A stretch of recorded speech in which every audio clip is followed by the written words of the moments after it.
सद्गुरु महाराज की जय। श्री सद्गुरु महाराज की जय।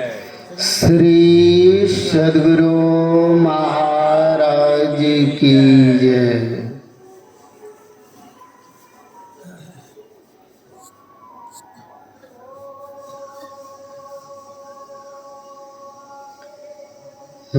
बंदो गुरुपद कंज कृपा सिंधु नर रूप हरि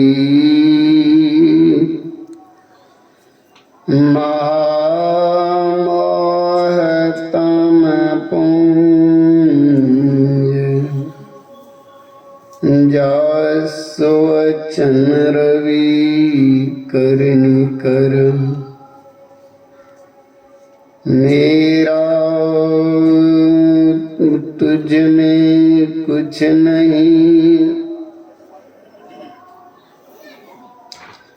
जो कुछ है सब तोर तेरा तुझको सौंपती क्या लागेगा मोर। धन्य धन्य सद्गुरु सुखदा महिमा कही न जाए, जो कुछ कहूँ तुम्हारी कृपा मोते कछु न बसा।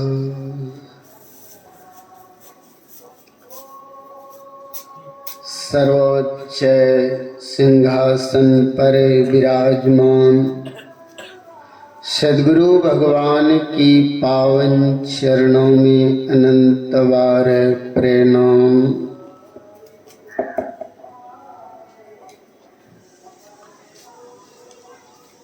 मंचस्थ मदमंगलमय साधु समाज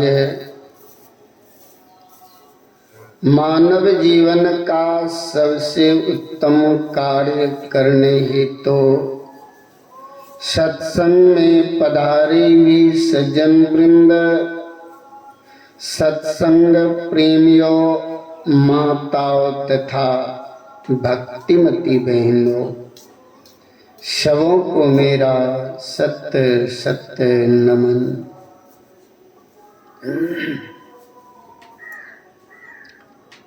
बहुत खुशी की बात है जो अभी हम सब यत्र तत्र से एकत्र हुए। कहाँ एकत्र हुए हैं? संत मत सत्संग में। संत मत का सत्संग जहाँ कहीं भी होते हैं स्तुति की जाती है, सद्ग्रंथ से पाठ होती है, पाठ के अंतर्गत ही प्रवक्ताओं को कहना पड़ता है। अभी हम लोग सत्संग योग भाग 1 से सुन रहे थे। वेद भगवान का वचन क्या सुने? वेद भगवान हम सब मनुष्यों को उपदेश करते हैं। क्या कहते हैं? हे मनुष्य ना, हे मनुष्य, जगत प्रसव करता ईश्वर का तत्व ज्ञान प्राप्त करने के लिए पहले बुद्धि योग करो। प्रश्न होगा, जो वेद भगवान हम लोगों को उपदेश किए हैं, तो वेद भगवान किसको कहते हैं? वेद भगवान सबसे पहले वेद को जानिए, वेद कहते हैं किसको, तब वेद भगवान को समझेंगे। वेद किसे कहते हैं? प्राचीन में हुए ऋषियों महर्षियों की मुखारविंद से निकली हुई वाणी को वेद कहते हैं। अब वेद का अर्थ क्या होता है? वेद मना होता है ज्ञान। जिन महापुरुषों के मुखारविंद से वह वचन निकले हैं, वह वचन ज्ञान है। इसलिए वेद का अर्थ ज्ञान होता है। ऐसे वेद भगवान अर्थात ऋषियों महर्षियों ने जो ज्ञान हम लोगों को बतलाए हैं करने के लिए, वह ज्ञान कौन सा ज्ञान है? हम लोगों को जानना। ज्ञान का अर्थ होता है जानना। ज्ञान माने जानना। जाने बिना न होई प्रतीति, बिन प्रतीति होई नहीं प्रीति, प्रीति बिना नहीं भक्ति होती है, नहीं होगी। इसलिए हम लोगों को जानना चाहिए। अब प्रश्न होगा, जो मनुष्य किसको कहते हैं? मनुष्य जितने हम सब हैं, इन सब को तो मनुष्य कहते हैं ना। लेकिन कबीर साहब ने अंतर बतलाया। क्या अंतर बतला दी? मनुष्य, एक बार कबीर साहब क्या किए, पेट्रोमैक्स यानी लालटेन कह लीजिए, लालटेन लेकर के दिन में ही कबीर साहब निकल गए।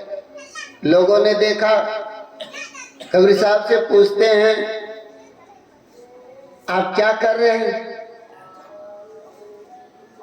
क्या दिन में आप लालटेन जला करके जाते हैं? क्या दिखाई नहीं देती है? कबीर साहब ने कहा,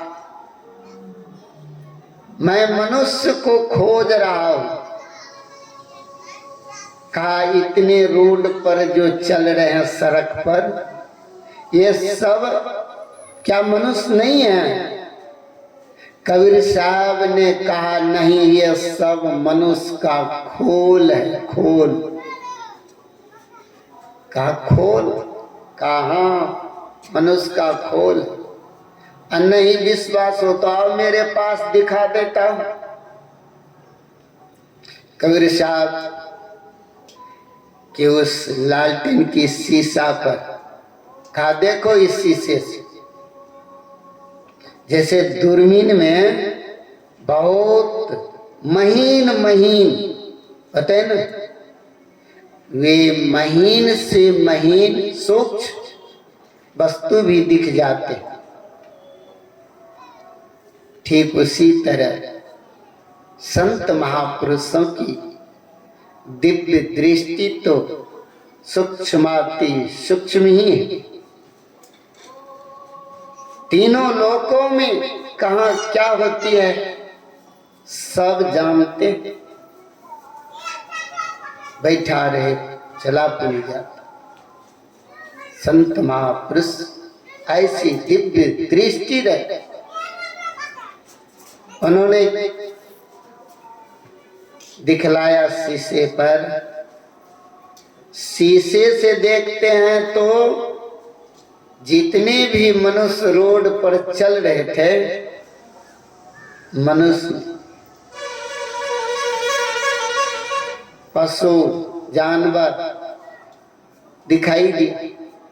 फिर शीशे से दृष्टि को अलग कर देते हैं तो फिर मनुष्य वैसा ही दिखाई दिया। कहा तब मनुष्य को खोजने के लिए दिन में भी पेट्रोमैक्स जलाना पड़ता है, अर्थात लालटेन चिराग रोशनी देखने के लिए। सूरदास जी महाराज को नेत्र नहीं थे, लेकिन भगवान श्री कृष्ण ने जब स्वप्न में दर्शन दिए न, तो भगवान श्री कृष्ण को कहा आप अभी न जा सकते हैं, बाम मोरे जात है दुर्बल मोही जान ना, इस तरह से जाओगे।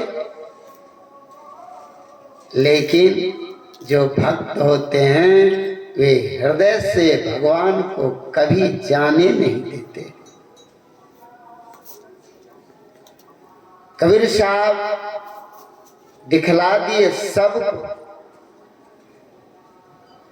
जैसे देखा तो देखते हैं गए भैंस। कहने का भाव यही,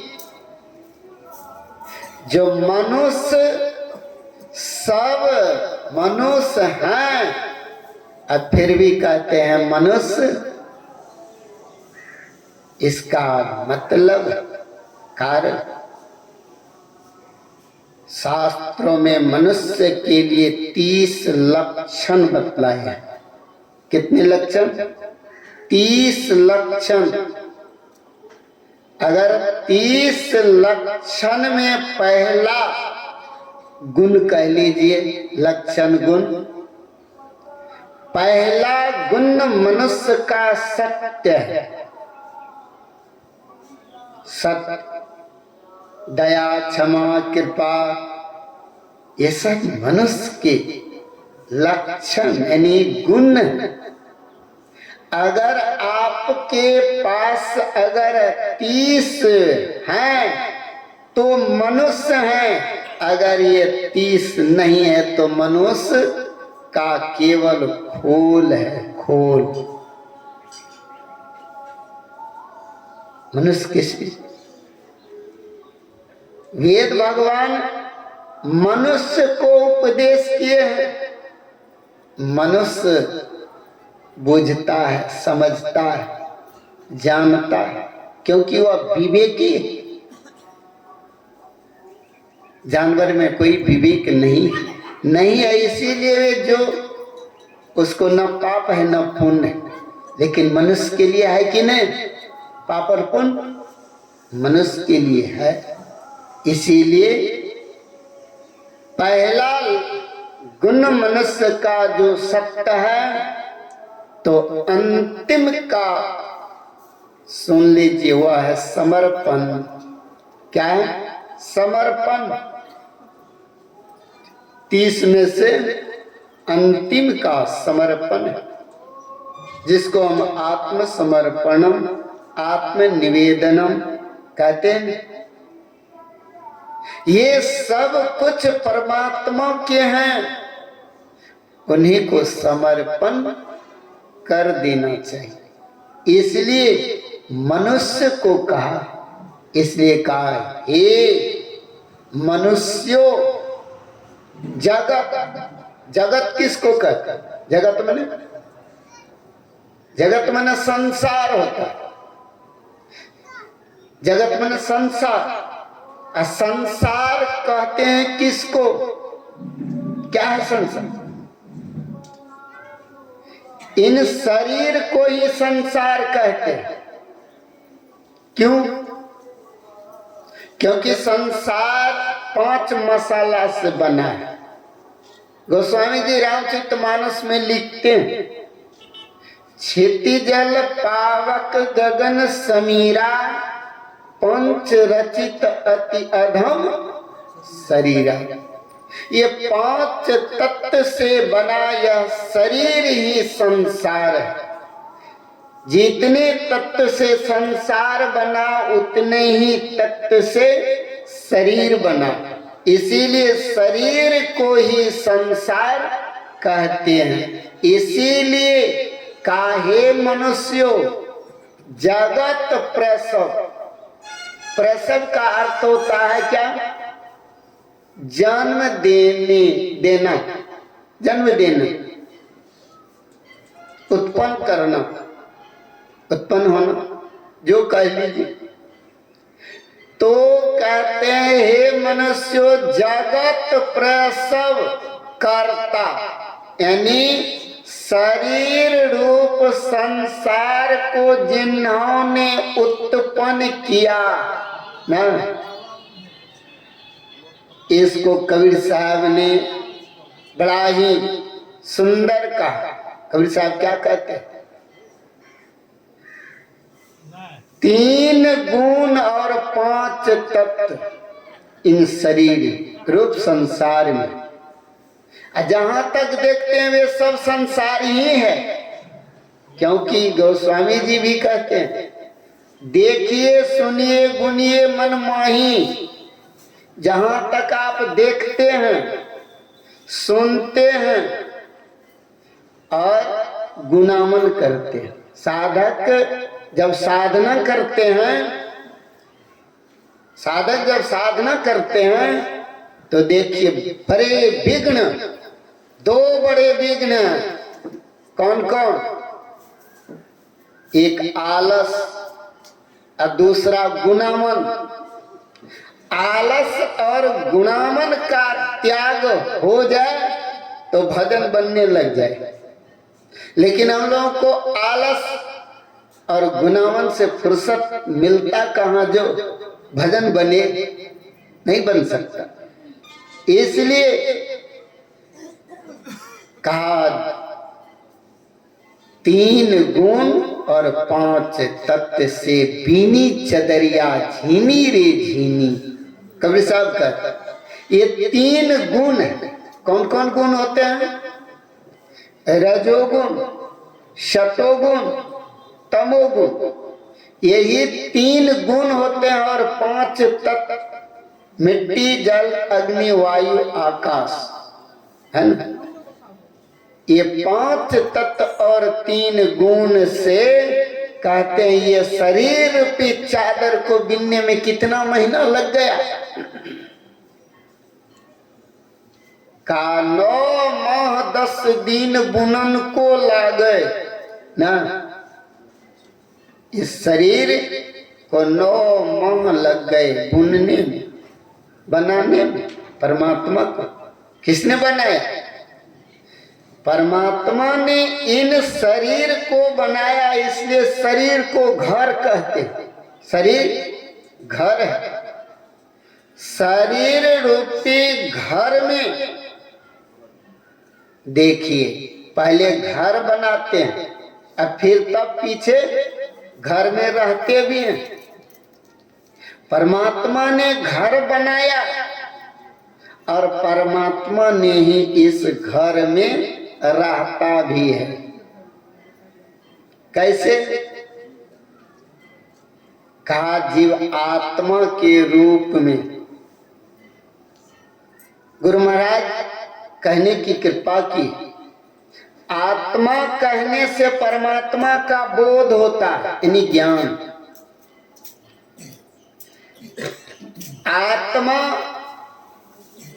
के ऊपर जो आवरण लगी है, किसका? शरीर रूप संसार का। शरीर रूप संसार आवरण है, आत्मा के ऊपर है। आत्मा क्या है? भीतर है ना, शरीर ऊपर है। शरीर भी कितने? इन शरीर में भी शरीर है कि नहीं? 5 शरीर हैं। स्थूल सूक्ष्म कारण महाकारण केवल हूं के पार। गुरु महाराज कहते हैं ना, अर्थात ये 5 शरीर इस जीव आत्मा का क्या है? आवरण। ये आवरण हट जाए तो दिखने लग जाएगा। जैसे अभी आकाश का ये आवरण न, घटाकाश, मठाकाश, पटाकाश कहते हैं ना, तो ये आवरण है कि नहीं? इसको हटा दीजिए तो आकाश स्वच्छ दिखेगी। ठीक उसी तरह से जीव आत्मा के ऊपर ये आवरण है, इसीलिए कबीर साहब ने कहा सब घट साईं रमता, कटुक बचन मत बोल रे। घट घट में साईं रमता, कटुक बचन मत बोल रे। सभी घट का अर्थ होता है शरीर, सभी शरीरों में हुआ परमात्मा है, आत्मा ही परमात्मा। आवरण हटाने की जरूरत है, कौन हटाएगा, कैसे हटेंगे? सदगुरु के बिना संभव नहीं है। सदगुरु के पास जब जाएंगे तब वह युक्ति बतलाएंगे, और युक्ति से ही मुक्ति होती है। साधु मिल गए, सत्संग मिल गया, याद रख लीजिए। साधु मिल गए तो सत्संग मिल गए, और साधु नहीं मिले तो सत्संग नहीं मिलेगा। क्योंकि साधु संत महात्माओं के पास जाते हैं तो उनके पास क्या लेते? वे सत्य वचन, उन मुखारविंद से जो वचन निकलता है वह वचन सत्य वचन है। असत्य का ही, ध्यान से सुनिएगा, महीन बात को महीन तरह से ही समझना पड़ेगा। हाँ, हलचल से नहीं समझ पाएंगे। क्या सुना रहे थे? बीच बीच में पूछने की आदत भी है मुझे। हाँ हाँ हाँ, इतने गरे में एक गरे सुन ले, एगो श्रोता भी। देख लिए, जो संत महापुरुषों के मुखारविंद से वचन निकलता है वह वचन सत्य वचन है, और उन वचनों का जो संग करता है उसी को सत्संग कहते हैं।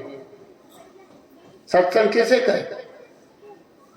उन वचनों का जो संग करेगा। कैसे होगा? मन कहीं ना, और हम लोग वचन कहीं सुनेंगे तो क्या होगा बाबा? होगा। इसलिए कहा सत्संग का अर्थ होता, सत्संग जानिए, समझिए। सत्संग में दो शब्द होते हैं, होता है कि नहीं? दो ही शब्द। कौन कौन? एक सत्य है और दूसरा संग। सत्य क्या है?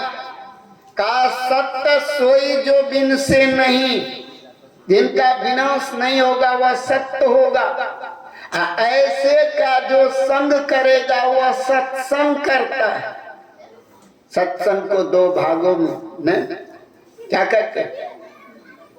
अंदर बाहर द्वै विधि भाई, दो तरह से। तो दो तरह से अभी जो सत्संग हम लोग क्या कर रहे हैं, अभी जो सुन रहे हैं ये भी सत्संग, क्योंकि शास्त्रों में जो वचन है वह संत महापुरुषों का वचन है। उस वचनों को अभी सुन रहे। सुनते हैं किस लिए? समझने के लिए। समझते हैं करने के लिए, करते हैं तरने के लिए। इसीलिए गोस्वामी जी ने रामचरितमानस में लिखा, सुनि समझहि जन मुदित मन, मज्जहि अति अनुराग, लहहि चारि फल चतनु, साधु समाज प्रयाग। साधु समाज को ही प्रयाग कहा। प्रयाग का अर्थ जानते हैं क्या होता? तीन का जहां समन्वय हो वही त्रिवेणी कह लीजिए, प्रयागराज कह। गंगा, यमुना और सरस्वती। सत्संग में तीनों का समन्वय होता है। तीनों का समन्वय सत्संग में होता है। कैसे? हीराबाई और क्या है? गंगा, गंगा, पिंगला दाईं ओर यमुना, और गंगा यमुना के बाद क्या होता? सरस्वती में। ये दोनों जहां जाकर के मिल जाए उसी स्थान को सरस्वती कहते हैं। गोस्वामी जी कहते हैं राम भगत जहां सुर सरी धारा, सर सही ब्रह्म विचार प्रचार। राम भक्ति रूपी गंगा है। अभी जिन वचनों को श्रवण कर रहे हैं ये क्या है? यह वचन सत्य वचन है, इनको सुन रहे हैं। ये भक्ति रूपी गंगा है। और जब सुनकर समझकर करेंगे तो कर्म को ही यमुना की नदी कहते हैं। किसको कहते हैं? कर्म को। कर्म के बिना कोई नहीं रह पाएंगे, कोई नहीं रहे। कर्म करना पड़ता है, करते हैं। इसलिए कर्म को ही यमुना का। ये दोनों कहते हैं जहां मिल जाए, कथनी और करनी। बाबा देवी साहब बराबर कहा करते थे, हम लोग रोज भजन गाते हैं, मनसा वाचा करना से ना, जो एक होते हैं वही साधु कहलाते हैं। और जिनकी मन में कुछ चल रहा है, वचन से कुछ हो रहा है, कर्म से कुछ और हो रहा है, जब तीनों में एकता नहीं होगी तो साधु नहीं। साधु कहते हैं किसको? केवल भेष को साधु नहीं कहते। तब कर्म को सुनिए ध्यान से, श्री सद्गुरु साधु भेष को नहीं कहते। तब 9 द्वार को बंद करके, ये शरीर में 10 द्वार है, 9 द्वार को बंद करके 10वें द्वार में जो प्रवेश कर जाता है, 10वें द्वार से ही रास्ता प्रारंभ होती है। कहाँ? अपने घर जाने के लिए। अपना घर, ये अपना घर नहीं है। तब इस जीव आत्मा का अपना घर परमात्मा है। जीवात्मा परमात्मा को प्राप्त करेगा, समझ लेना अपने घर चले गए, जीव और विवेक मिल गए। उसी को योग कहते हैं। योग का अर्थ मिलाप होता है। जीवात्मा और परमात्मा मिल गए, समझ लीजिए। तो वैसे कहते हैं 9 द्वार को बंद करके 10वें द्वार में जो प्रवेश करता है तो रास्ता वहीं से प्रारंभ होती है, वहीं से चलते हैं साधक। गुरु महाराज ने कहा अद्भुत अंतर की डगरिया, जा पर चलकर प्रभु मिलते, दाता सतगुरु धन्य धन्य जो राह लखा देते। ये डगर अद्भुत है। ऐसे डगर पर राही चलते हैं तो कबीर साहब ने कहा चलते न बाट पाई, न बैठा रहे चला तो नहीं जाता। बैठे बैठे रास्ता कट जाती है, दूरी तय हो जाती है। हम लोगों को जाना है अपने घर, अपने घर। एक न एक दिन तो जाना ही पड़ेगा। जब तक नहीं चले जाते हैं तब तक हम लोग चलते रहेंगे। चलेंगे कहाँ? ऐसे सुकर कुकर के शरीर में इस जीव को आना जाना लगा रहे। यही है चलना, चलते रहे। साधक अपने अंदर में जब चलते हैं तो कहा बैठा रहे, चला पुनी जाता। अंदर में रास्ता जब चलते हैं तो कहा, ध्यान दीजिए क्या कहते हैं, कहते हैं जो रास्ता चलता है उसी को साधु कहते हैं। अंदर में जो दसम द्वार से जो चलता है उसको साधु कहते हैं, और जो रास्ता का अंत कर देता है उसी को संत कहते हैं। तो अंतर है कि नहीं है? इसलिए हम लोगों को यह काम कैसे होगा?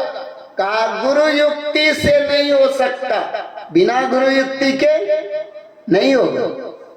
इसलिए गुरु युक्ति चाहिए। तो इसलिए गुरु महाराज ने कहने की कृपा की, जितने मनुष्य तनधारी है प्रभु भक्ति कर सकते सभी।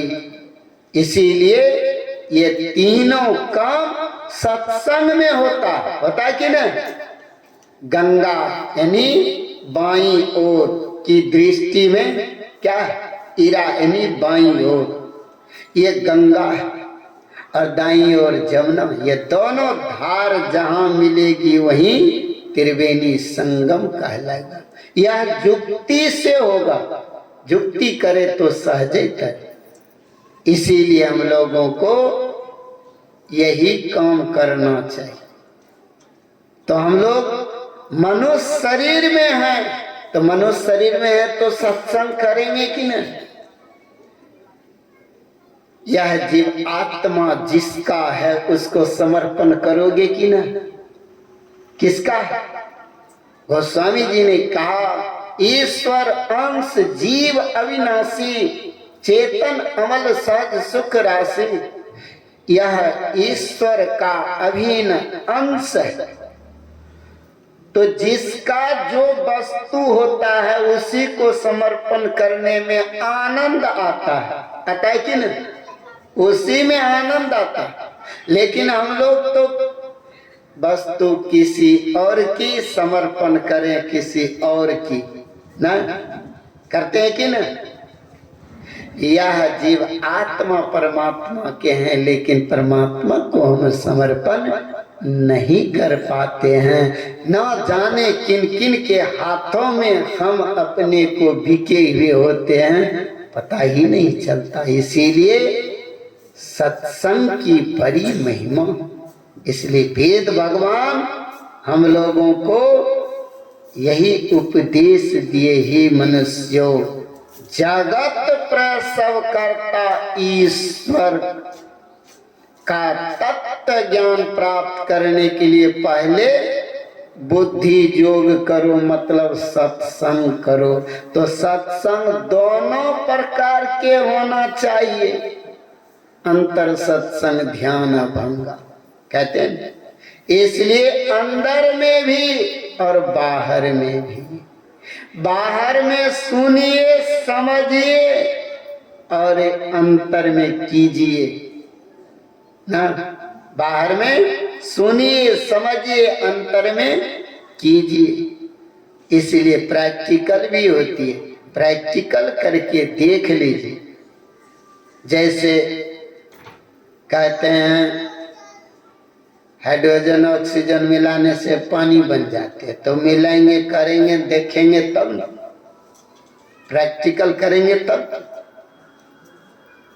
ठीक उसी तरह से हम लोगों को यह जीव आत्मा परमात्मा के हैं। पहले संत महापुरुषों का जो वचन है, उन वचनों को श्रद्धा और प्रेम के साथ हम लोग सुनेंगे, समझेंगे, करेंगे, तभी इस शरीर रूप संसार को भव सागर कहा। इस शरीर रूप संसार भव सागर में माया ही तो जल है। इसी में जीव रूपी मछली क्या कर रहे हैं? जीव रूपी मछली इसमें तरफ रहा है।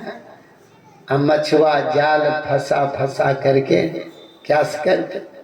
देख लीजिए क्या हालात होती है। हम लोगों की भी ऐसी हालात हो जाए, सो नहीं करना चाहिए। इसलिए हम टीवी की बाहर के सत्संग के लिए संत महापुरुषों के संग में जाकर के सत्संग करना चाहिए, सुनना चाहिए, तब आनंद आएगा। एक प्रसंग आप लोगों को मैं सुनाता। सत्संग अगर आप संत महापुरुषों की वचन को नहीं सुनते हैं, अवहेलना करते हैं, तो याद रखिए रामायण पढ़ लीजिएगा। रामायण में एक बार भगवान शिव शंकर और माता सती के मन में हुआ, जो मैं कुंभज ऋषि के आश्रम यानी अगस्त मुनि के आश्रम में जाकर के सत्संग सुनूंगा। दोनों चल दी। रामायण में चौपाई आप लोग भी पढ़िएगा। क्या कहा? एक बार त्रेता युग माही शंभु गए कुंभज ऋषि पाई। संग सती जग जननी भवानी पूजी ऋषि अखिलेश्वर जानी। कहते एक बार भगवान शिव शंकर के संग सती भी कुंभज ऋषि के आश्रम में सत्संग सुनने के लिए, तो सत्संग सुनने तो गए, लेकिन सत्संग को सुन नहीं पाई। हम लोग तो घर से आते हैं, सत्संग सुनने के लिए जाते हैं, लेकिन यहाँ सत्संग में बैठ करके भी सत्संग को नहीं सुन पाते हैं। ये नमूना रामायण की है। जैसे गए, ऋषियों ने देखा जो सती आई हुई है, भगवान शिव शंकर भी साथ में दौड़ करके गए और चरण पखार लिए भगवान शिव शंकर के। कौन? ऋषि। अब कौन ऋषि नाम बतला दिए कि ना?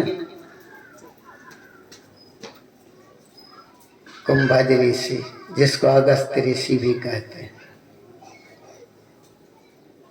कुंभज का अर्थ होता है कुंभ से जो उत्पन्न होता। ऐसे जैसे चरण पखाड़े, संग में सती थी, सती के मन में संदेह उत्पन्न हो गया। संदेह उत्पन्न हो गया। क्यों? इसलिए कि उनके मन में चलने लगा, जो हम तो आए थे मुनि के आश्रम में सत्संग सुनने के लिए, लेकिन मुनि कितने घबराए हुए पुरुष हैं, जो ये सत्संग क्या करेगा। अच्छा, भगवान शिव के चरण पखार लिए तो कोई बात नहीं, लेकिन उनकी चरण पखार करके मेरा भी चरण पखार लिए, इसलिए ये घबराए हुए पुरुष। देखिए रामचरितमानस पढ़िएगा ना, रामचरितमानस में गोस्वामी जी लिखते हैं, संशय से ग्रंथ, रामायण जो लिखे हैं गोस्वामी जी लिखे हैं, बालकांड में ही पढ़िएगा। संशय से ग्रंथ और समाधान में आकर के पूर्ण होता है। रामायण संशय से, जब तक आपके अंदर संशय नहीं होगा तो समाधान भी कैसे होगा। इसलिए संशय से ग्रंथ और पूर्ण होते हैं जाकर समाधान में। इसलिए उन्होंने जाकर के बहुत विचलित हो गई है, बहुत विचलित।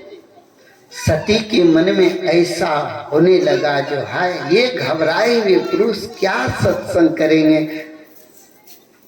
भगवान शिव शंकर कहते हैं, हे मुनिवर,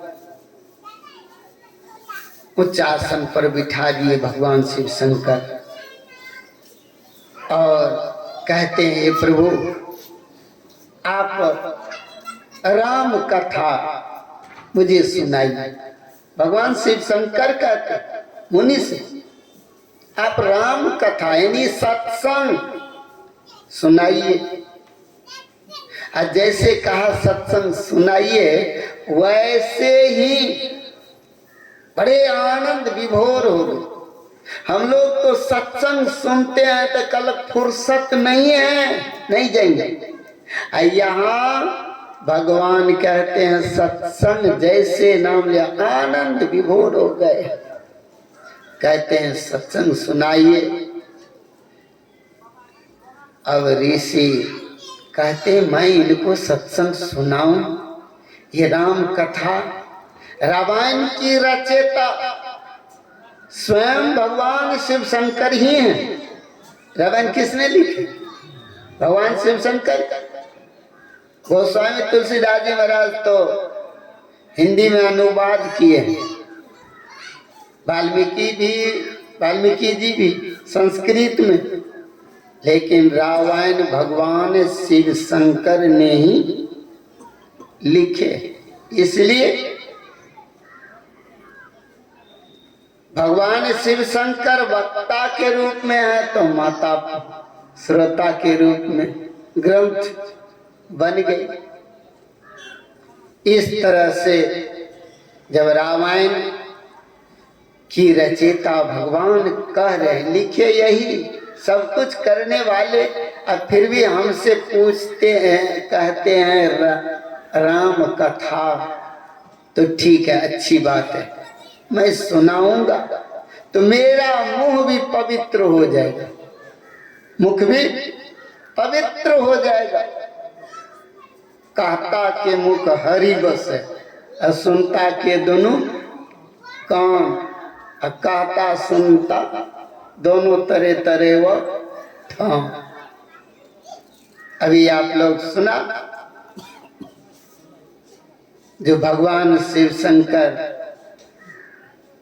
अनजान स्थान में मिट्टी का लेपन करने लगे। क्यों? क्योंकि उस स्थान पर सत्संग हुआ था, इसलिए स्थान वह पवित्र था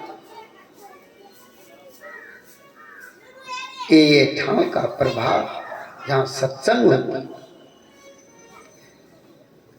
इसलिए भगवान शिव शंकर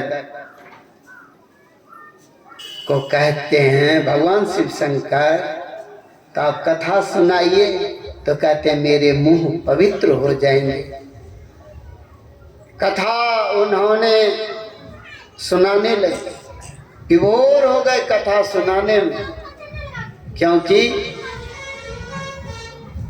जब श्रोता एकाग्र होते हैं तो वक्ता को भी एकाग्र होना पड़ता है। समझ में?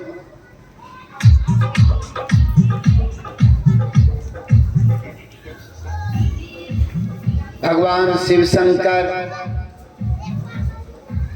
नीचे बैठे, मुनि जी ऊपर आसन पर बैठ करके और कथा प्रारंभ की। रामायण में प्रारंभ तो बतलाया है कथा की, लेकिन अंत कब हुआ इसका उल्लेख नहीं मिलता है। इसका मतलब अभी भी कथा प्रारंभ ही है, खत्म नहीं। संत महापुरुषों की वचन एक ही बार आप कितना हो सुनिए, नया लगेगा। बार बार सुन लीजिए एक शब्द को, फिर भी वह नया ही लगता है। भगवान सुनने लग गए। मुनि जी सुनाने लग गए कथा।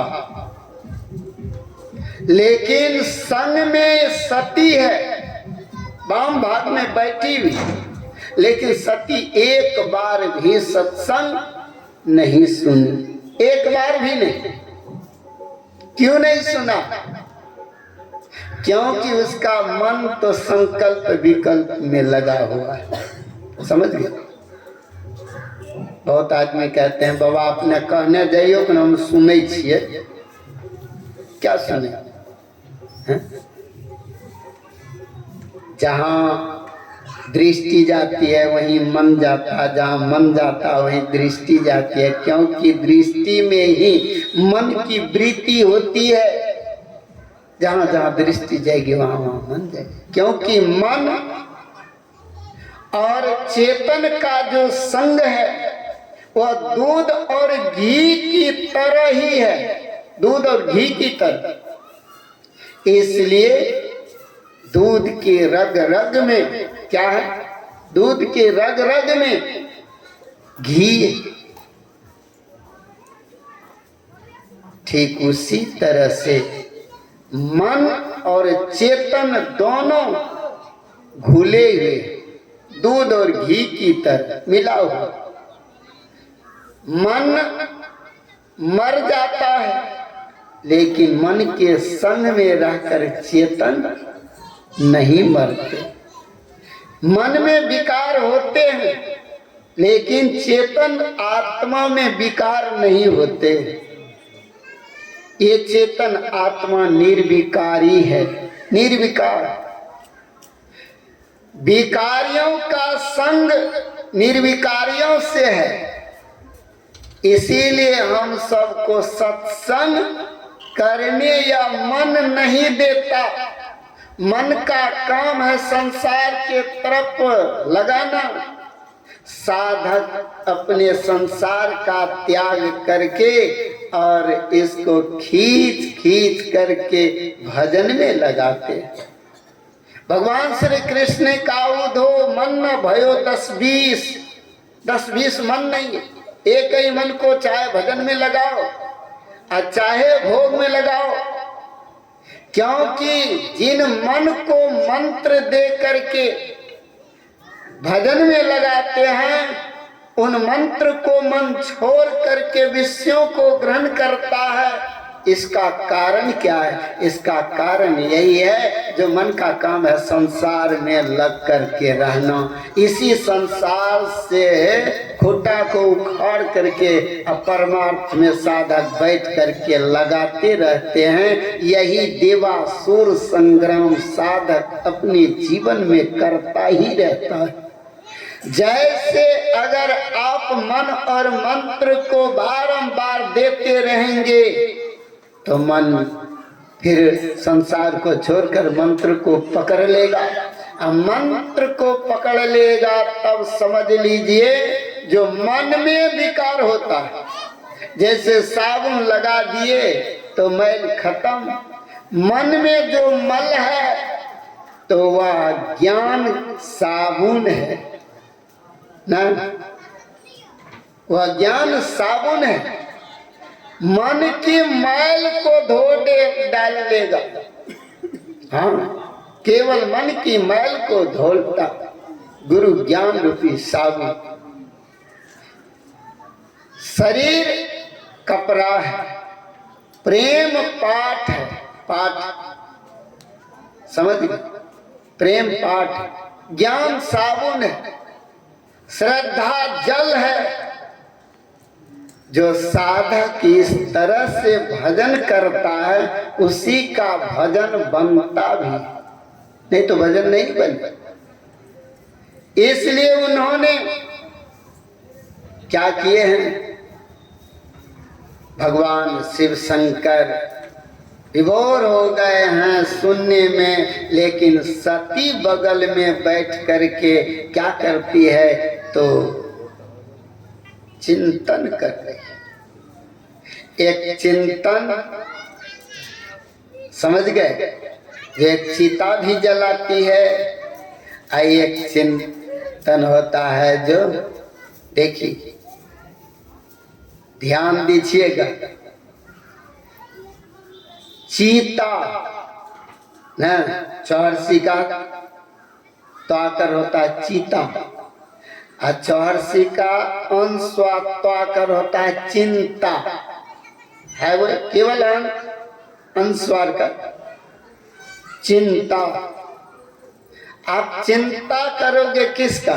संसार की चिंता में लगे रहोगे तो वह क्या होगा? चीता पर दे आएगा। और वही जब अंशवा हटा दिए तो वही चीता बन गया। और जिन्होंने परमात्मा का चिंतन किया वे चीता में जलने से बच जाते, यानी बचा लेते। हम लोग को क्या करना चाहिए? चिंतन या चिंता? क्या करें? चिंतन किसका? परमात्मा का, ईश्वर का। ऐसे चिंतन करेंगे तो चिंता मिट जाएगी, चिता में जलने से बच जाओगे। इसीलिए सुमिरन होना चाहिए। सुमिरन से सुख होता है। साधु संग में बैठ करके हम लोगों को इसी तरह करना चाहिए, जो कि ध्यान पूर्वक एक एक शब्द को सुनना चाहिए। श्रवण ही नहीं करेंगे तो मनन कैसे होगा? और मनन नहीं तो निधिध्यासन कैसे? फिर तो अनुभव ज्ञान की प्राप्ति कैसे होगी? अनुभव ज्ञान हो, अनुमान क्या करे? नहीं हो सकता। इसीलिए हम लोगों को संत महापुरुषों के संग में बैठ करके एक एक शब्द को सुनकर समझना है, करना है, तब होगा। वैसे भगवान शिव शंकर भाव विभोर हो गए। अंत में कहते हैं, हे मुनिवर, आपने बड़ी भाव विभोर होकर के आपने कथा कही है। अब मैं कुछ दिन ठहरे तब, और मैं विदा मांगता हूँ आपसे। लेकिन आपने जो कथा कही है वह बड़े ही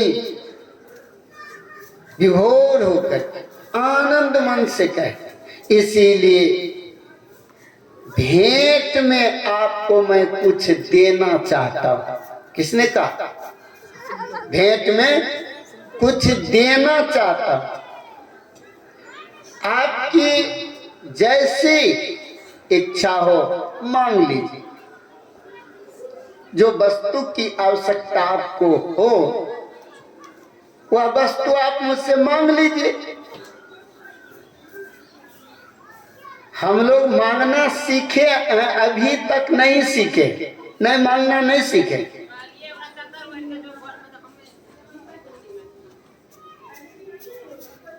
श्री सद्गुरु महाराज की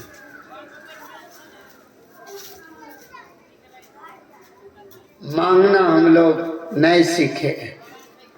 कबीर साहब ने कहा, क्या मांगू कछु थीर न रहे। समझ में? ये संसार की वस्तु परमात्मा के पास जाकर के मांगू, ये संसार की वस्तु कभी रहने वाला है ही नहीं। यही वस्तु हम लोग जाते हैं मांगने के लिए परमात्मा के पास। परमात्मा सर्व सामर्थ्यवान है, सब कुछ देने वाले। क्या नहीं देते? सब कुछ जानते।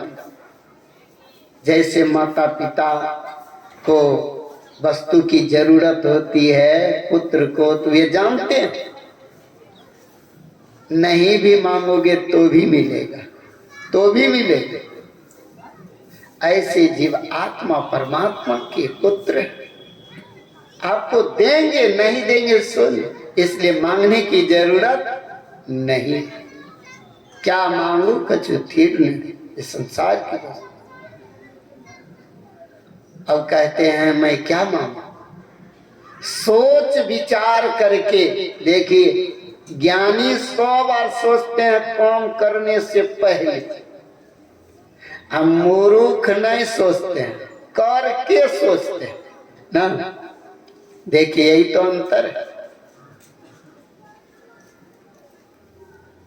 सोचने लग गए, सोचते सोचते कहते हैं ये साक्षात ब्रह्म मेरे सामने, और ये इनसे मैं क्या मांगू, संसार की वस्तु नहीं।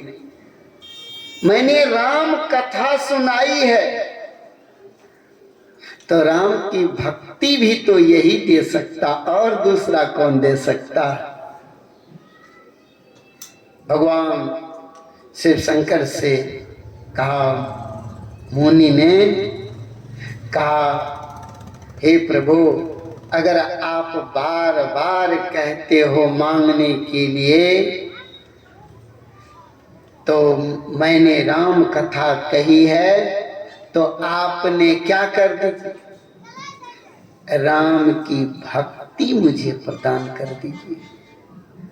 ए मस्तु का करके प्रदान कर दिया।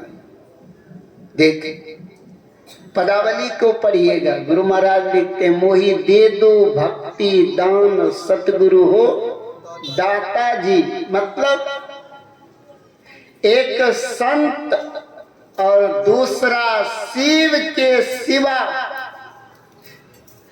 भक्ति का दान तीसरा कोई कर ही नहीं सकता, कर ही नहीं सकता। इसीलिए गुरु महाराज कहते, मोहि दे दो भक्ति दान और सतगुरु हो दाता जी। गुरु महाराज किसको कहते, सतगुरु से मांगे कि नहीं। इसलिए संत और शिव के सिवा तीसरे में सामर्थ्य नहीं जो भक्ति का दान दे देगा। ए मस्तु करके भक्ति का दान दे दिया, और दान दे करके भगवान शिव शंकर आगे निकले। लेकिन सती को देखिए, सती सत्संग नहीं सुनी, और नहीं सुनने का कारण हो गया, अब उसका मन विचलित है। ये सब जो इतना हो रहा है बाबा, समझ रहे हैं, हलचल सत्संग में, समझ लीजिए बस कारण वही है। हाँ, जिसका मन एकाग्र होगा तो हलचल क्यों है। इस तरह से उन्होंने भक्ति दान तो मिल गया। अब भक्ति दान जब प्राप्त हुए हैं, मार्ग में आगे बढ़े। इधर क्या होता है, दंड कारण यानी रामावतार हुआ। दंड कारण भगवान श्री राम को वन जाना पड़ा। वन से पंचवटी गए, वन में ही पंचवटी थे। पंचवटी से सीता का हरण हुआ, भगवती सीता का हरण हुआ। पंचवटी किसको कहते, पंचवटी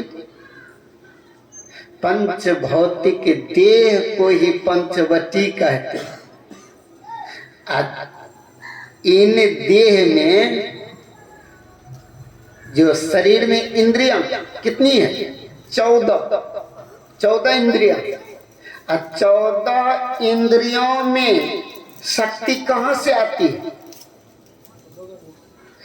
आंख में देखने की शक्ति कहां से आती है, कान में सुनने की शक्ति कहां से आती है, नाक में गंध की शक्ति, जीवा में स्वाद की, आदि आदि, हाथ पैर। चेतन आत्मा से आती है। अगर चेतन आत्मा न रहे शरीर में चेतन, तो आप चल फिर सकेंगे, देख सकेंगे, कुछ भी नहीं कर पाएंगे। उन आत्मा की शक्ति इंद्रियों के द्वारा विषयों में समाप्त हो जाती है, होती है कि नहीं, विषय में समाप्त कर देते हैं। अब विषय किसको कहते हैं, विषय क्या, विषय कहते हैं चीज को। वह कौन सी चीज है, का विषय 5 चीज है, रूप रस गंध स्पर्श और सब, यही 5 चीज को विषय कहते हैं। इन 5 विषयों को शास्त्रों में वेश्या कहा है। कबीर साहब ने कहा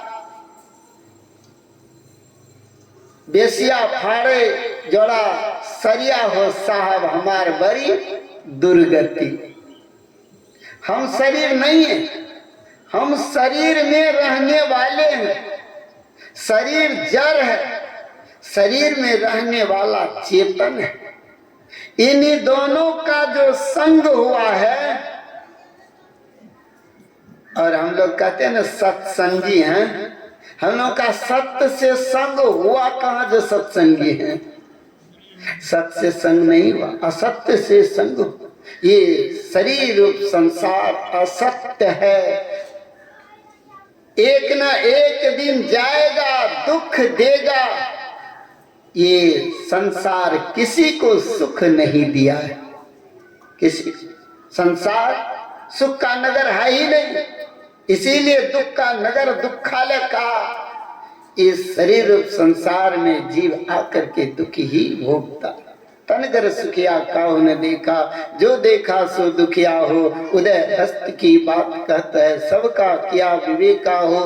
घाटे बाढ़े सब जग दुखिया, क्या गिरही बैरागी हो। सुखदेव अचार दुख के डर से गर्भ से माया त्यागी हो।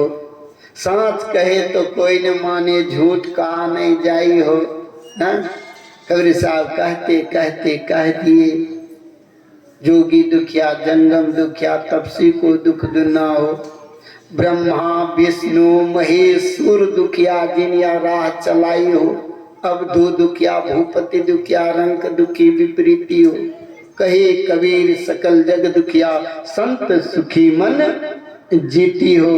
सब कहते हैं ये मन के कारण। ब्रह्मा विष्णु महेश भी केवल इस मन के कारण दुखी है, क्योंकि उनमें तीनों में मन है। देख लीजिए, ब्रह्मा के पास मन नहीं रहता तो क्या होता, सृष्टि कर पाते। इसीलिए ये मन के अधीन जो कोई रहेगा, सब के सब दुखिया ही कहलाएगा, सुखिया नहीं कहला सकता। इसीलिए हम लोग मन मरी जई है, डूबी के हो मानिक परखे सोई ना। मैं मर जीवा समुद्र का डुबकी मारी, मुट्ठी लाया ज्ञान का जामे बसते। इस मन को मारते हैं। मन को मार, मन कहाँ, मन की दौड़ कहाँ तक होती है। मन की दौड़ लगी त्रिकुटी तक, इससे आगे नहीं जाए। चेतन आत्मा तो परम पद परमात्मा तक जाएगी। तो संगी को छोड़ना होगा। तब नदी के 2 किनारे होती है, 2 किनारे। अगर आप एक की प्राप्ति करेंगे तो एक का कुर्बानी देना ही पड़ेगा, छोड़ना ही पड़ेगा। ऐसे संसार का 2 तट है। ऐसे 2 तट पर आप एक पर तो खड़े है ही। अगर अब दूसरा की प्राप्ति करना चाहते हैं तो एक को छोड़ दो। आप संसार में हो, संसार का त्याग कर दीजिए, परमात्मा की प्राप्ति होगी। लेस मात्र अगर आपके अंदर में संसार बसा हुआ है, विकार भरा पड़ा है, थोड़ी दूध में खटाई दे दीजिए, हजारों कुंटल दूध को फाड़ देगा। थोड़ा विकार भी हमारे भजन में इस तरह का विघ्न उत्पन्न करते हैं जो भजन बन नहीं पाते। इसलिए पूर्ण रूपेण से त्याग करना पड़ता।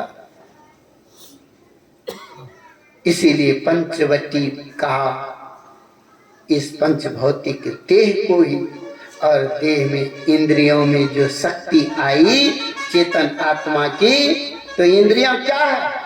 इंद्रियां हमारी सहयोगी हैं, लेकिन सहयोग नहीं कर पाते। देख लीजिए, जिस दिन यह जीव इस शरीर संसार में आया भागवत पढ़िए, संत महापुरुषों की वचन को सुनिए। क्या कहते? कहा बेटा जाओ, तुम्हें ये 14 नौकर तुम्हारे साथ लगा दिया। किसके साथ लगाया? जीवात्मा के साथ। 14 नौकर। इन नौकर से तुम अपना काम करवाना, लेकिन यहां अपना काम कहां हो रहा है? कहा बेटा जाओ, इस संसार में तुम्हें 84 लाख प्रकार के सेठ कपड़ा तुम्हें प्रदान किया, जाओ पहनते रहना। मतलब जब यह जीव आत्मा शरीर संसार में आते हैं तो देखिए 14 इंद्रियों की घेरे में घिरे हुए होते कि ना, इंद्रियों की घेरे में। इसलिए 14 नौकर दिया था इंद्रियों की सहायता। संसार सर्वस्व नहीं हो सकता, संसार तो मात्र सहारा है। जैसे पानी में तैरने वाले क्या करते हैं? तैराक जल के सहारा से ही वे कहां चले जाते? सूखी जमीन पर चले जाते। ठीक उसी तरह से शरीर सहारा है, संसार सहारा है, सर्वस्व नहीं है। एकमात्र यह जीव आत्मा को परमात्मा की प्राप्ति के लिए ये माध्यम है। इसीलिए साधन धाम मोक्ष करी द्वारा का, इसलिए यह शरीर साधनों का धाम है, मोक्ष का द्वार। इसको पाकर जिसने परलोक को सुधार नहीं लिया, वह कृतघ्न नीच बुद्धि के हैं। ऐसे को आत्महिंस अर्थात आत्महत्या का पाप लगता है। इसलिए हम लोगों को भजन करते रहना चाहिए। इसलिए ये नौकर से हम लोगों को काम आंख के द्वारा परमात्मा के रूप को देख करके हूबहू ना, इस चित्त में परमात्मा के चित्र को बना लेना चाहिए। देखिए मानस ध्यान करते हैं कि नहीं, बतलाएं कि नहीं दीक्षा के समय में? आज तो प्रथम दिन है, देर काल से आइएगा ना, आप लोगों की सेवा बहुत होगी। हाँ, इसलिए समझने में अच्छा थोड़ी देर आप लोग है ना, और सुन लीजिए थोड़ी देर इस प्रसंग को। बोलिए प्रेम से श्री सद्गुरु। तो मैं सुना रहा था आप लोगों को, तो ऐसे नौकरों से हम लोगों को काम क्या करना? अपना काम भगवान का भजन है, यह भजन करना चाहिए, तब होगा। इसलिए सुन लीजिए। तो क्या सुना रहे थे? तो ये पंचवटी कहते हैं पंचभौतिक के देह को। यहाँ से सीता का हरण हुआ, अर्थात इंद्रियों के द्वारा जो शक्ति चेतन की विषयों में लगकर समाप्त हो गई है, ऐसी शक्ति को जो इन्होंने सिमट करके दोनों दृष्टि की धारों को ठीक सामने में अंधकार मंडल में अगर देखते रहते हैं तो कहते दृष्टि की जोर से अंधकार फट जाता। अंधकार क्या है? गुरु महाराज ने कहने की कृपा की। अंधकार मंडल को पार कर प्रकाश मंडल के प्रथम स्थान के स्थानीय दर्शन करते हुए साधक जैसे आगे बढ़ता है, वैसे ही उसे ज्योतिर्मय स्थान का दर्शन होता है। ज्योतिर्मय स्थान को ही क्या कहते हैं? ज्योतिर्मय स्थान का नाम ही सहस्रदल कमल है। सहस्रदल कमल में 33 कोटि देवी और देवताओं का दर्शन होता है। साधक वहां दर्शन करते हैं। क्या कहते हैं? आप लोग वैतरणी नदी के नाम सुने होंगे, लेकिन वे नदी भी सहस्रदल कमल में भी है। सात स्वर्ग भी सहस्रदल कमल में भी है। देवी देवताओं से बातें भी सहस्रदल कमल में होता है। तारे चंद्र का दर्शन सहस्रदल कमल में होता है। सहस्रदल कमल के बाद जो आप त्रिकुटी में पहुंचेंगे तब सूरज का दर्शन होगा। सूरज के दर्शन होने से सारे पाप समूल नष्ट हो जाते हैं और प्रकाश मंडल में रह करके जो साधक ज्ञान की प्राप्ति करते हैं, ऐसे ही ज्ञान को गुरु कहते हैं। जो कबीर साहब ने कहा, गुरु नाम है ज्ञान का, शीश सीख ले सोई, ज्ञान मर्यादा जाने बिना गुरु और शीश न कोई। अर्थात प्रकाश मंडल में जो रह करके ज्ञान की प्राप्ति करते हैं, ऐसे ज्ञान को ही गुरु कहते हैं। ऐसे गुरु मिल गया तो समझ लीजिए उसको गुरु बनाने में कोई हानि नहीं है। ऐसा जो इस तरह से हम लोगों को भजन करते, भगवान शिव शंकर इधर दूर से ही रास्ते में देखा जो भगवान विरही बन करके जो शक्ति का हरण हुआ, यानी सीता का हरण हुआ, तो भगवान विरही बन करके घूम रहे हैं और विरही बन करके खोज रहे हैं। इधर दूर से ही भगवान ने क्या किए, कहते हे सच्चिदानंद घन राम आपकी जय हो। दूर से देखा और प्रणाम कर लिया। संग में सती थी। सती के मन में हुआ जो ये किसको प्रणाम किया, कहा हे देवी देखो देखो, जिसका मैंने भक्ति का दान दिया, आज वे ही ब्रह्म परमात्मा ईश्वर आज देखो नर रूप में साक्षात नारायण हैं, अवतार लेकर लीला कर रहे हैं। हे देवी, जिनकी कथा मैं मुनि के आश्रम में सुनी थी, आज वे ही मुनि को मैंने भक्ति का दान जिनका दिया, वे ही पुरुष देखो आज विचरण कर रहे हैं, लीला कर रहे हैं। सती के मन में संदेह पुनः फिर उत्पन्न हो गई, क्योंकि सत्संग एक बार नहीं सुने, दोबारा कहते हैं हे प्रभु आप यूं अनुमान लगा लेते हो, उन्होंने ये ब्रह्म है, मेरा बुद्धि तो नहीं कहता जो मैं ये ब्रह्म है। अब देखिए, दक्ष प्रजापति की पुत्री थी। दक्ष प्रजापति को अज्ञानी जीव कहा, रामायण में अज्ञानी जीव का। ऐसे अज्ञानी जीव को भला ज्ञान कैसे, इस तरह से उन्होंने जैसे कहा वैसे कहते हैं मैं नहीं मानूंगी।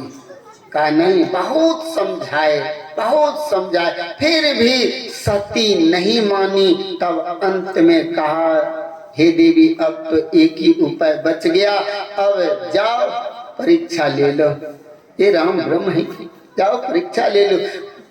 कहते ये ठीक है, उनको जचा और कहते ये ठीक है। झट से उन्होंने क्या किया, सती ने सीता का रूप बना ली और सीता की कहते हैं परीक्षा लेने के लिए चला। परीक्षा लेने वाले कौन होते, गुरु ना।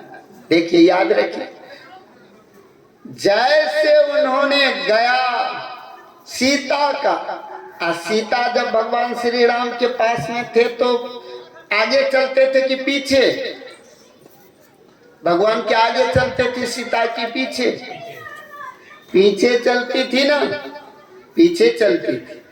लेकिन सती ने जो सीता बनी है तो आगे आगे छलांग लगा रहे। मतलब गोस्वामी जी कहते हैं सीता भक्ति है, राम ब्रह्म है ना, यानी ज्ञान, लक्ष्मण वैराग, सीता भक्ति है। सीता भक्ति, अब विचार कीजिए, सीता भक्ति है, अब भक्ति का हरण हुआ तो ज्ञान कैसे रहेंगे, व्याकुलता आएगी कि नहीं, व्याकुलता आएगी। इसलिए उन्होंने विरही रूप में देखा अब सती ने कहा अच्छा मैं सीता का रूप बना करके अगर साधारण पुरुष होगा तो ये क्या करेंगे, साधारण पुरुष होगा तो हमारी बांह पकड़ लेगी, अगर ये ब्रह्म होगा तो क्या होगी, तो मुझे पहचान लेंगे। ऐसे गई सीता की ओर। देखिए नकली भक्ति और असली भक्ति की पहचान होगी ना। सीता असली भक्ति थी तो राम के पीछे चलती, और सती ने नकली भक्ति बनी तो देखो कैसा हो गया। भक्ति की व्याख्या देर काल आप लोगों को करेंगे, है ना। हाँ, इस तरह से उन्होंने बना ली और गई आगे आगे चला। भगवान भी चुप हैं। थोड़ी देर के बाद लक्ष्मण जी भी चुप हो गए हैं। कहते हैं भगवान कुछ नहीं बोल रहे तो मैं क्या बीच में क्या बोलूं। भगवान इधर से कहते हैं अब मैं इसको क्या कहूं, सीता तो सती मेरी माँ, कौन कर है, भगवान कर, सती मेरा माँ है और इन्होंने सीता का रूप बनाई पत्नी का। अब इसके साथ तो ऐसा व्यवहार तो हो ही नहीं सकता। अब मैं इसको क्या संबोधित करूं, पत्नी कहूं या माता कहूं, क्या कहूं। लेकिन ज्ञानी लोग तो बड़े ज्ञान से सोच करके उन्होंने सोच विचार करके उन्होंने साफ शब्दों में कहा, हे विश्वास के पात्र श्रद्धा। भगवान शिव शंकर विश्वास है, और ये क्या है, पार्वती कहो तो सती कहो, ये क्या है, श्रद्धा। विश्वास के साथ श्रद्धा को होना चाहिए। हमारी भक्ति भी श्रद्धा और विश्वास के बिना नहीं हो पाती, अधूरी हो जाती है। श्रद्धा चाहिए, विश्वास चाहिए, दोनों चाहिए ना। माता और पिता दोनों चाहिए कि ना, हाँ दोनों चाहिए ना। इस तरह से उन्होंने क्या किया तो कहते हैं विश्वास के पात्र श्रद्धा। भगवान शंकर कहाँ है, तुम्हें तो विश्वास के साथ रहना चाहिए। सीता अकेली पड़ गई वन में, उन्होंने किसी ने राक्षसों ने हरण करके ले गए। इस तरह से उन्होंने कह करके सुना दिया। देखिए सुना दिया, जैसे सुनाए तो उसका तो लीला समेट ली। भगवान ने क्या किया, लीला जो पसारे थे, जिसके कारण उन्होंने इतना ही शब्द सुना, आंख बंद कर ली तो देखते हैं राम लक्ष्मण सीता संग ही है, संग ही। और फिर आंख खोल कर देखते हैं तो तीनों को देखते हैं सामने, जिधर देखे उधर राम लक्ष्मण सीता ही। क्या मतलब, उसका हरण नहीं। ब्रह्म परमात्मा ईश्वर जो निर्गुण है, निर्गुण से जो सगुण साकार में आए तो सगुण को कौन पहचान सकता है, कौन पहचान। निर्गुण ते यही भांति वर सगुण जान नहीं को, निर्गुण सगुण नाना चरे सुने मुनि मन भ्रम। मुनियों की भी मन में भ्रम उत्पन्न हो जाता है। तब जाकर के भगवान शिव शंकर जैसे ही, अब देखिए भगवान यहाँ विरही रूप, यहाँ भगवान शंकर आनंद विभोर। लेकिन वह जैसे सती ने दर्शन तीनों का देखा, तब भागे। जाने के समय में जो भगवान शिव शंकर ने कह दिया था, क्या कहे, जे हे देवी जब तक तू परीक्षा लेकर नहीं आ जाती है तब तक मैं इसी बट वृक्ष के नीचे बैठ करके क्या करूंगी, बट वृक्ष के नीचे बैठकर सतत राम नाम का जप करता रहूंगा। जाओ। जब गए परीक्षा लेकर के तो आए, लेकिन झूठ बोल गए भगवान से। भगवान ने पूछा क्या परीक्षा ली? कहा नहीं, मैंने कोई परीक्षा नहीं ली। नहीं, झूठ बोल गए। झूठ बोलने की आदत है, झूठ बोल गई। कहा मैंने नहीं लिया। आंख बंद करके भगवान ने सब कुछ देख लिया, जान गए। सती ने सीता का रूप बना। सीता मेरी माँ, अब पत्नी माँ का रूप बनाई है, अब इसके साथ दाम्पत्य जीवन नहीं बीतेगा। इस तरह से उन्होंने क्या किया कह करके और उनको मन ही मन त्याग कर दिया। आकाशवाणी हो गई। आकाशवाणी कहते हैं आपके जैसे कौन ऐसा होगा जो कि इतनी सुंदर स्त्री का त्याग कर देगा। जैसे कहा आकाशवाणी हुई, सती भी सुनी और जो वाम भाग आसन थे दाएं भाग आसन दे करके और वहां से कैलाश को चले गए हैं। कैलाश जा करके अब भगवान ने समाधि लगा ली। कहते हैं 88,000 वर्ष तक भगवान समाधि में रहे। 88 और समाधि लगाए। इधर दक्ष प्रजापति को ब्रह्मा ने बड़े ही क्या दिए थे, उच्च आसन पर बिठाए थे ब्रह्मा जी ने, लेकिन उसको अहंकार हो गया। क्योंकि अहंकार तब होता है, याद रख लीजिएगा, अहंकार कब होता है जब योग्यता से अगर अधिक अगर प्राप्त जिसको होगा समझ लेना अहंकार होगा, उसमें मद उत्पन्न हो जाता है। इसीलिए उसको मद उत्पन्न हो गया।